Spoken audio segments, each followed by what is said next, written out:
La banda della truffa dell'avvocato torna a colpire in città. Un'anziana residente in via Montevodice ha ricevuto la telefonata di un sedicente avvocato che le comunicava che il figlio era stato fermato in questura perché coinvolto in un incidente stradale.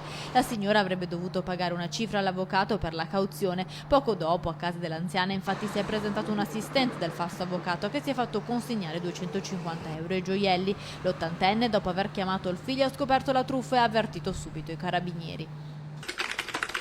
Ladro ripreso mentre preleva da uno sportello bancomat, quello della Cassa di risparmio del Veneto in via Aspetti all'Arcella. La procura ha deciso di divulgare le immagini per cercare di identificare il ladro. Ecco i fotogrammi che lo incastrano. Chiunque riconosca questo uomo deve avvisare i carabinieri. Il bancomat è stato rubato tra il 20 e il 21 gennaio 2016 ad una 44enne padovana che aveva lasciato la borsa incustodita. Il ladro ha effettuato 5 prelievi in 5 sportelli diversi rubando 1.300 euro.